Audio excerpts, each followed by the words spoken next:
Do you think you know what fire is? July 18, 64, after decoist. Rome. 1.5 million people were asleep when it started in the eye shop of the Circus Maximus. In 6 days, 70% of the most powerful city in the world simply ceased to exist. 100,000 dead, 500,000 homeless. But it wasn't the fire that killed most. It was what people did to each other when they discovered no one was going to save them. While Nero played the lyre atop the Palatine Hill, watching his capital turn to ash, Roman citizens were crushing children on the stairs, selling water for gold, locking entire families inside burning buildings to rob their homes. And most terrifying of all, the same patterns of panic, the same fatal decisions, the same brutality that killed Romans 2,000 years ago are exactly what you would do today. Because in 6.5 minutes, the time it took for this fire to jump from a shop to an entire city block, the veneer of civilization melts faster than human fat, and you're about to find out why you'd be one of the first to turn to ash. 2 a.m. July 18, 64, Rome sleeps. But it's not a peaceful sleep. It's the sleep of 1.5 million bodies crammed into a city built for 500,000. Imagine the suburbs, Rome's poorest neighborhood, 7-story insulae swaying in the wind. Wood rotted by decades of urine dripping from the upper floors. 60 rooms each room a family of 5. No windows, no ventilation, no emergency exit. The smell is the first warning that you would have died there. Cheap lamp oil, mixed with the sweat of 3,000 bodies per building. Faces thrown from windows that accumulate in the 1-meter-wide alleys. Rancid fat from taverns frying rotten fish. If you can't breathe just imagining it, you would have been dead before the fire started. Marcos Aurelius, a baker on the 3rd floor of the Felicitas Insula, wakes up to urinate. He descends the 60 centimeters wide wooden stairs that creak like bones breaking. Completely dark, damp with grease and spit. In 4 hours, 400 people will attempt to descend these same stairs simultaneously. 380 will be trampled to death, but Marcos doesn't know this. He returns to his 3-square-meter cubicle, where his pregnant wife, 3 children, and sick mother-in-law sleep. The lamp's oil is running low, but he saves. 1 vial costs a day's work. He extinguishes the flame. Across the city in the Circus Maximus, Publius is also awake. His eye and spice shop is on the ground floor of a 6-story insula. 30 amphorae of olive oil, 20 jars of fermented garum, 50 pounds of resin. It's basically a bomb waiting for a spark. The building is 120 years old. The beams are soaked in oil that has leaked for decades. The floor is compacted straw soaked in decades of grease. The walls are wooden slats with dried clay that has turned to dust. A modern match would burn it all in seconds. But they didn't need a match. A lamp. That's all they needed. A ceramic lamp with a flax wick. Publius has dozens of them lit to ward off the rats that eat their grain. Rats that scurry along the beams, knocking over things that at 2:47 a.m. on July 18th knocked over a single lamp. Hot oil meets dry straw, straw meets resin-soaked wood, wood meets oil amphorae. In 6 minutes, Publius's store is an 800-degree furnace. Now multiply that by 14 districts, 800 islands, 45,000 shops on the ground floor, filled with flammable materials. No fire department, no running water above the 2nd floor, no alarms, no emergency exits. At 2:47 a.m., Publius's lamp falls. The still-lit wick touches the spilled oil for 3 seconds. Nothing. Then a blue flame spreads across the floor like jellyfish. The oil meets the straw. The straw bursts into orange flames. The temperature rises from 20 to 200 degrees in 15 seconds. Publius wakes to the glare, not the heat, but the light. By the time he realizes what's happening, the fire has already consumed half the store. He screams. But screaming in Rome at 3 a.m. is like whispering at a death metal concert. No one hears, or worse, everyone hears and no one cares. 3 minutes. The fire meets the oil amphorae. The first explodes like a bomb, throwing boiling oil against the wooden walls. The second, the third. Each explosion is a 2,000-year-old Molotov cocktail. The oil splatters on the ceiling, which is the floor of the apartment above. Livia, a 40-year-old prostitute, is the first to die. The boiling oil penetrates rotten floorboards and falls onto her straw bed. She wakes up literally on fire. Her hair, smeared with perfumed oil, becomes a torch. She runs to the door, locked from the outside by her pimp. She dies punching wood as her skin melts. 6.5 minutes. The fire has spread through 3 floors. The physics is simple and deadly. Fire rises, heat rises, smoke rises. All 700 residents of the upper floors are doomed. They just don't know the wind yet. No one talks about the wind, but it was the wind that turned a fire into an apocalypse. A summer southeast wind, 40 km/h, blowing straight from the African desert, dry as bones, hot as the breath of hell. Each blast is a dragon's breath, picking up embers and throwing them onto rooftops 100 meters away. 8 minutes. The fire leaps to the neighboring island, not through the walls but through the air. Embers fly like firebirds, landing on hanging clothes, thatched roofs, wine barrels, and stables filled with hay. Gaius Maximus, a wealthy senator, wakes on Palatine Hill to an orange sky. He thinks it's dawn. It's 3 a.m., it's not the sun. It's the entire suburb on fire. He wakes his slaves and orders the carriages ready. In 20 minutes, he's out of the city with his gold, his family, and 50 slaves. The poor, may the gods protect them. 15 minutes. Now it's no longer a fire, it's a firestorm. The heat is so intense it creates its own climate. Hot air rises violently. Cold air is sucked in at the base, creating winds of 150 km/h, a tornado of fire. People 500 meters away start to bleed. The air is so hot it burns the lungs. 20 minutes, the entire Circus Maximus is in flames. 150,000 seats of dry wood, shops, taverns, brothels, everything turning to fuel. And then the screams begin, not of fire, but of people, because now everyone is awake and everyone wants to get out. At the same time, on the same stairs, the Felicitas Island, where Marcos the baker lives, has 400 residents, a staircase 60 meters wide, 7 floors. Now imagine 400 people trying to descend at the same time in total darkness, with smoke rising. Temperatures of 60 degrees, everyone in absolute panic. Claudia, a mother of 3 on the 6th floor, is the first to understand the mathematics of death. She calculates 5 seconds per person to descend each flight of stairs. 300 people ahead of her, 25 minutes to reach the ground floor. The fire arrives in 10. She grabs the baby, ignores her other 2 screaming children, and jumps out the window. A 20-meter fall. She died on impact, but the baby survived for another 3 minutes. The staircase literally becomes a meat grinder. The 80-year-old Septimos with arthritis falls on the 3rd step. In 2 seconds, 20 people step over him. Bones break like twigs. Blood makes the steps slippery. More people fall, more people step on them. A pile of bodies forms. Those above keep pushing. Julia, 8 months pregnant, is crushed against the wall. The pressure is so great that the baby is expelled from the womb, still alive, and falls onto the steps. He is trampled until he turns to red paste. Julia dies trying to protect a son who was already dead. But the worst part isn't the staircase, it's the door. The damned front door that opens inward. When the first 50 people reach the bottom, they push the door, but there are 100 people behind them, pushing them against the door. The more they push, the more impossible the door becomes to open. It's a deadly equation. Pressure against pressure equals 0 movement. Titos, a former gladiator, understands the problem. He starts punching people in front of him, breaking ribs, making room. He punches 3 people to death to pull the door open. When it finally opens, the pressure is so great that bodies gush out into the street like vomit. Dozens are crushed to death in the doorway. Titos survives. He stepped over 40 corpses. Now multiply that by 800 insulae, 800 stairs of death, 800 jammed doors. In 20 minutes, 50,000 people are dead, unburned, crushed, trampled, asphyxiated by their own people trying to escape. And then the impossible choices begin. Flavia has 2 children, one 3, the other 5. The fire has reached the 4th floor. She's on the 5th. There's no time to take them both down. She chooses the younger, lighter one. The 5-year-old understands what's happening. Mom, don't leave me, she does. He dies hugging his sister's rag doll. Those who jump out of windows are the lucid ones. Death in 3 seconds is better than death in 3 minutes burning. But there's a macabre detail. The bodies pile up. The 10th to jump falls on top of 9 bodies.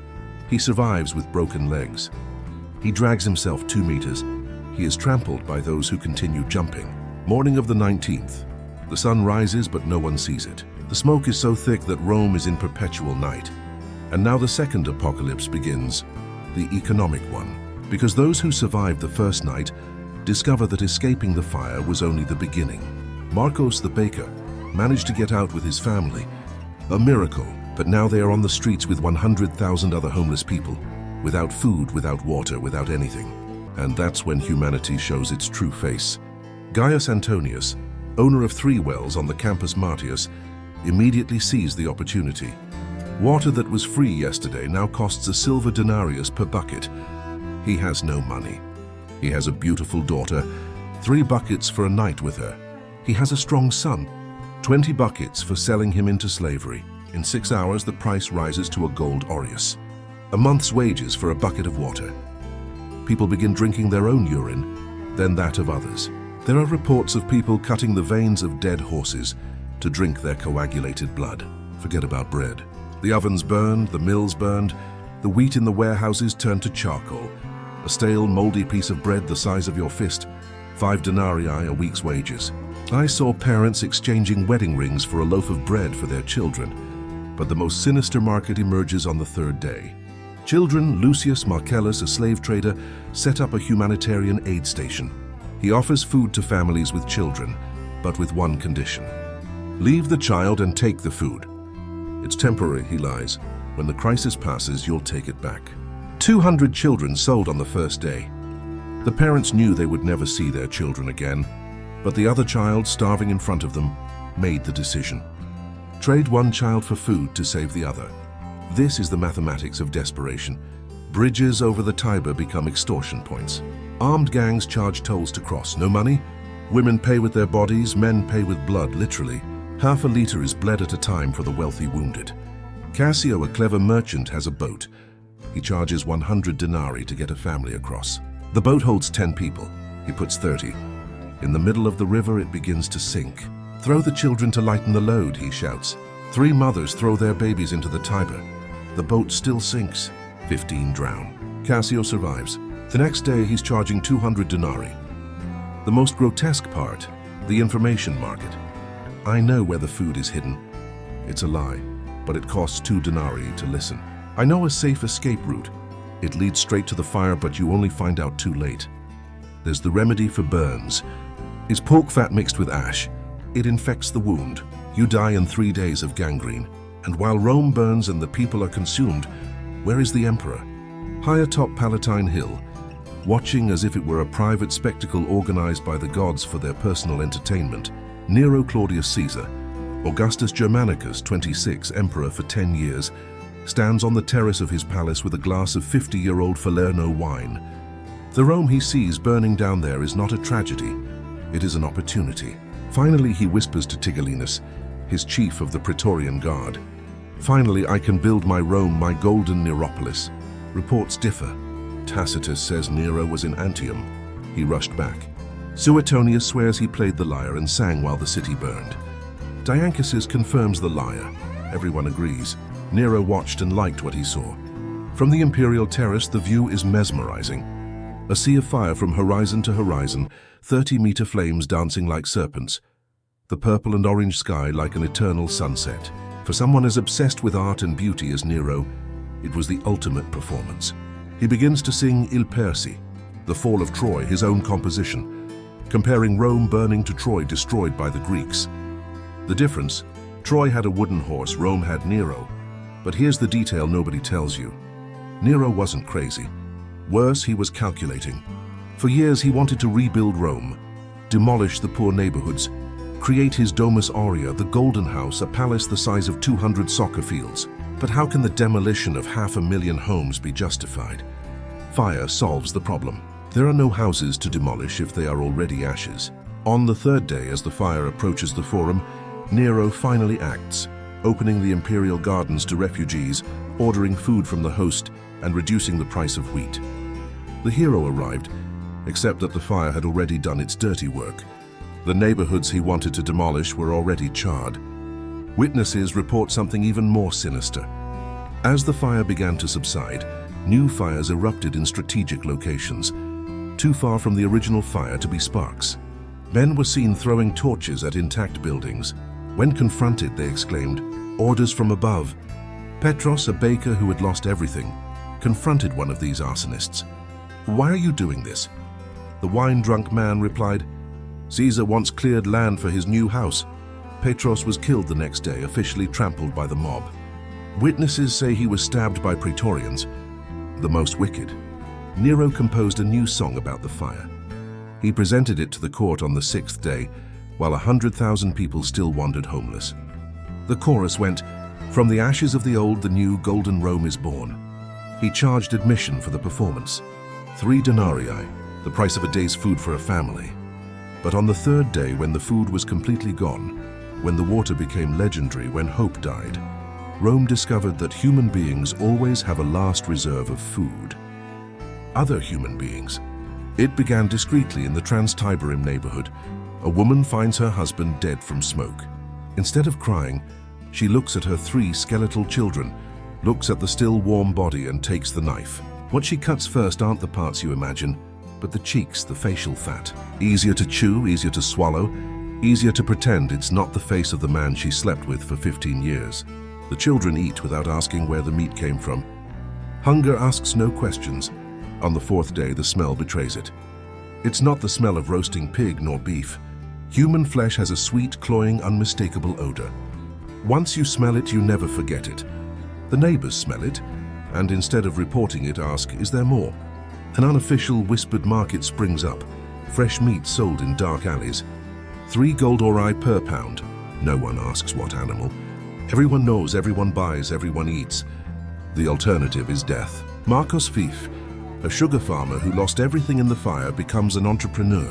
He knows where the bodies are, piles of them. Some too burned, no good. Others too fresh. His family is still searching. But for the ones in the middle, those dead 2 days ago, the unidentified ones, pure gold, he recruits 2 assistants. They work at dawn, cutting off the good parts, thighs, arms, buttocks, and discarding the very identifiable heads, hands, and feet. In 3 nights, they process 40 bodies, making a profit of 1,000 ore, more than I would earn in 10 years as an honest butcher. The sickest part, children are worth more, the meat is more tender, and the cooking time is shorter. There are reports of mothers selling their dead children for food to feed the living. It's the macabre math. 1 dead person feeds 3 living people for 4 days. Publius SP, a senator who remained in the city, writes in his diary, "I saw a man eating his own gangrenous foot. He cut it off with his teeth, chewed it, swallowed it, and said that at least it was his meat not stolen from anyone." On the 5th day, there is no more disguise. In the Borum Forum, where they used to sell cattle, they now sell something worse. Nameless pieces without origin, without questions. The urban mayor sees it, but pretends not to. He himself bought 3 pounds yesterday. To his children, he always justifies himself to them. An 8-year-old girl, Claudia Minor, asks her mother, "Why does the meat have a tattoo?" The mother doesn't answer, keeps cutting, keeps cooking, keeps feeding, because the alternative is to let her daughter die. And between morality and maternal instinct, instinct always wins. But Nero needed someone to blame other than himself. On the 4th day of the fire, with the people beginning to whisper that the emperor himself had ordered the fire, he finds the perfect scapegoats, Christians. It was the sect of the Christs. Nero announces from the forum, "These worshippers of a crucified criminal, they hate Rome, they hate our gods. They set fire to the city to hasten their apocalypse." The crowd, mad with hunger, pain, and despair, needed someone to hate, and the Christians were perfect. They were already strange.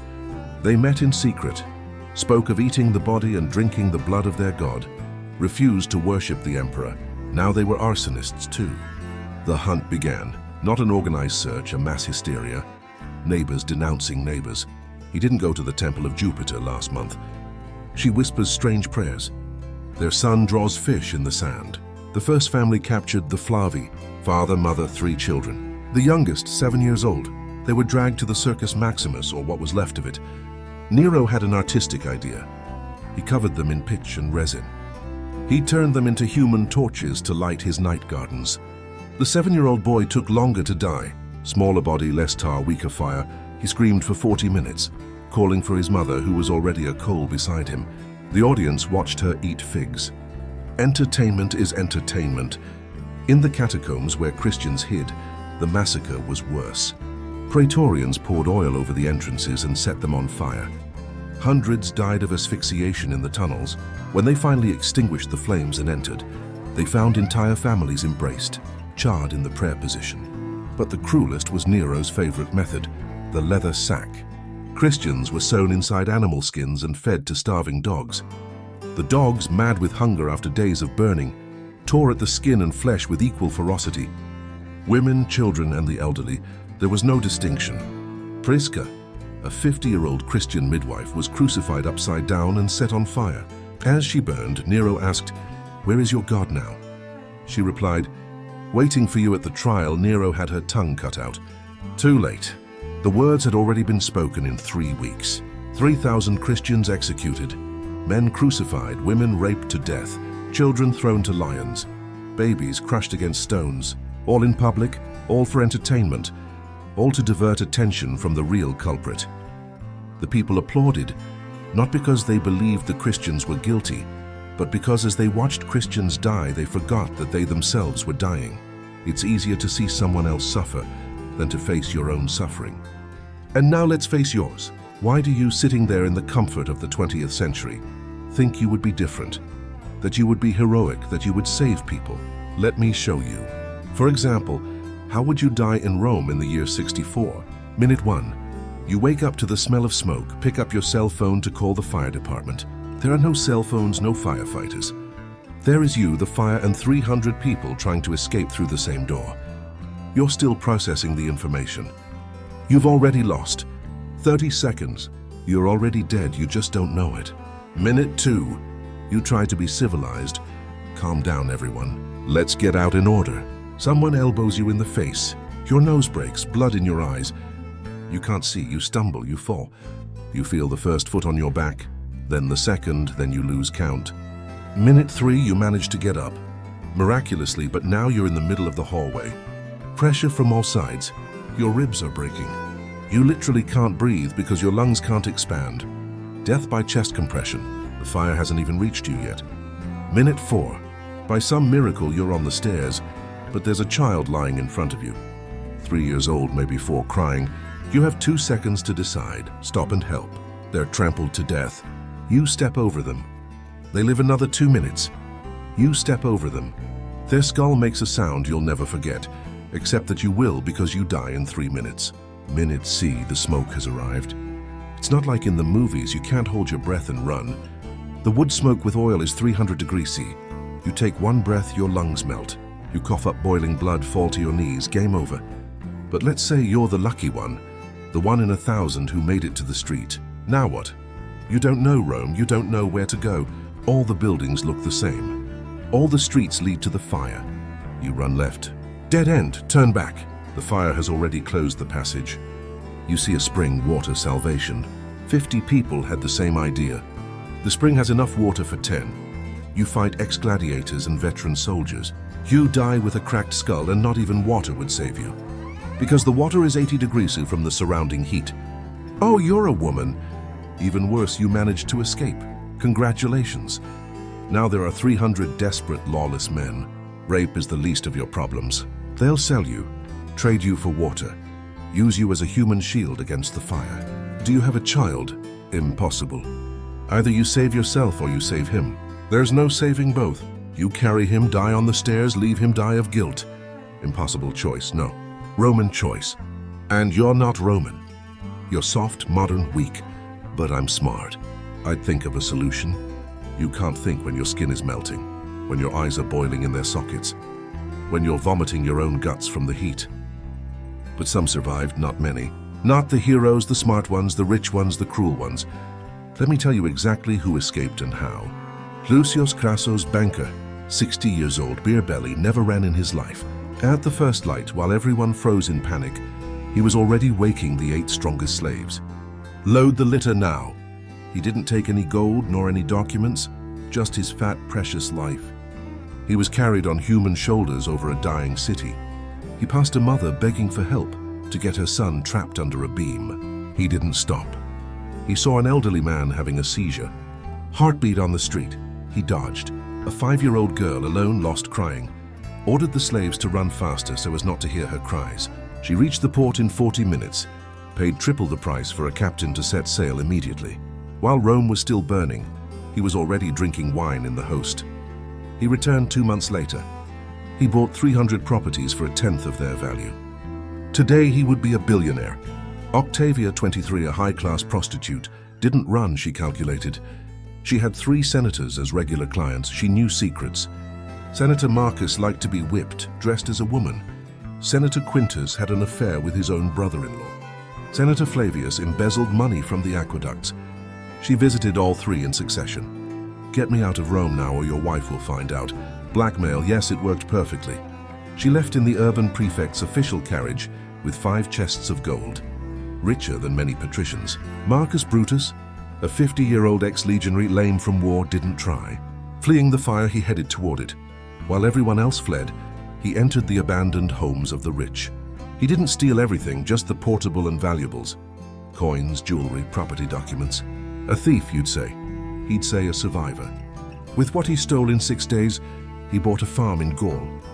He died old, rich, surrounded by grandchildren. The original owners turned to ash trying to salvage furniture. Now the most disturbing, Julia Primo, mother of 4 children. When the fire started, she made an instant choice. She took the 2 oldest, the strongest, the most useful. She left the 2 youngest sleeping. They woke up alone in the fire, screaming for her. She was already 3 blocks away. She lived another 30 years, had 3 more children. She never told anyone except on her deathbed when she confessed to the priest. Simple math, she said. 2 alive or 4 dead. All the survivors shared 3 characteristics. First, they acted in the first minute, not the 5th. Second, they didn't try to save anything but themselves. Third, they betrayed someone. Always a slave, a neighbor, a son.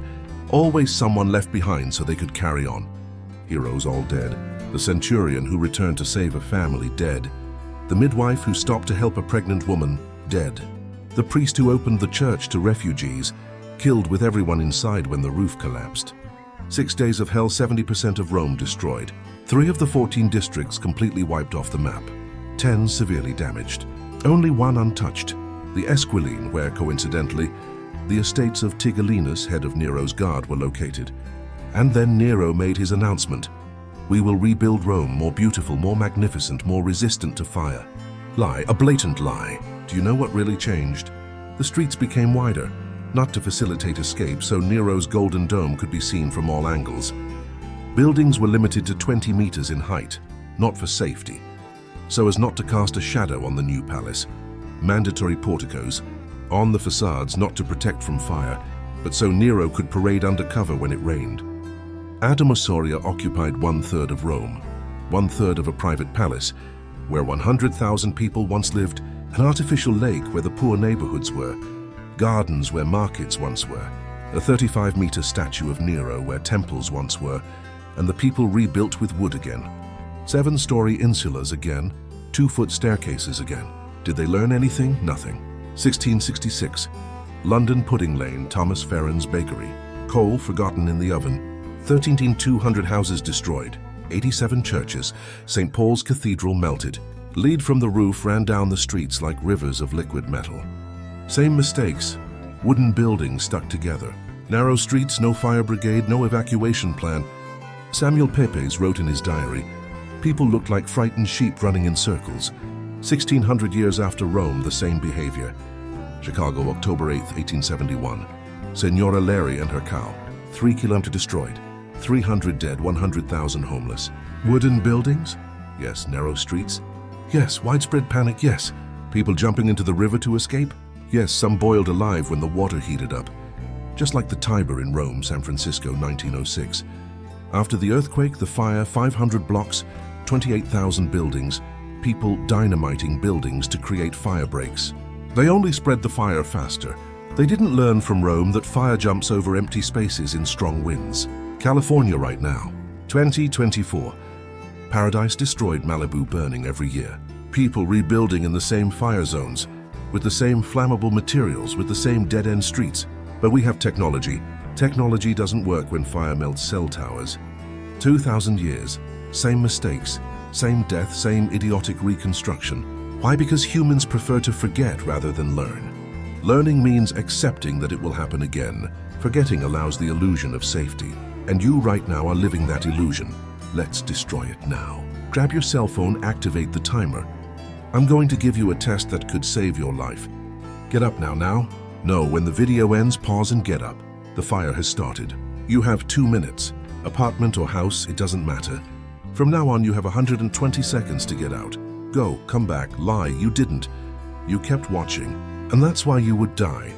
Because you think it's a theoretical exercise that will never happen to you, just like the public thought that night in Rome. But let's say you did. How long did it take? More than 2 minutes. You're dead. You had to unlock the door, dead. Did you look for your keys? Dead. Did you think about getting your ID? Dead. Hesitated about what? Save, dead. Do you know what your biggest problem is? Have you never seen someone burn alive? I'll tell you.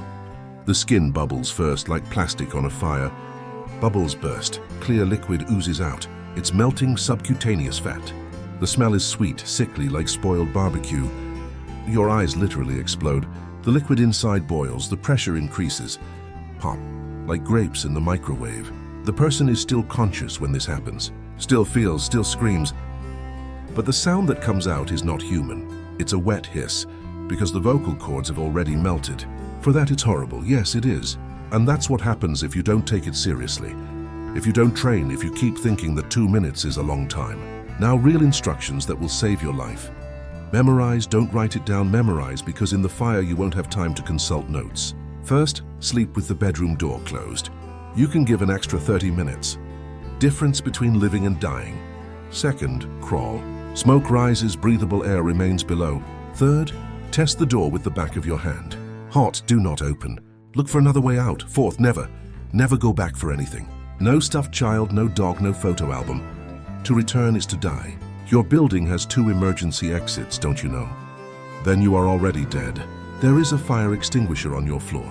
Where? Don't know, dead. Fire alarm works. When was the last test? Don't know? Dead. Share this video now, not because I want to see it, because someone you love lives in an old unmaintained building from the 80s.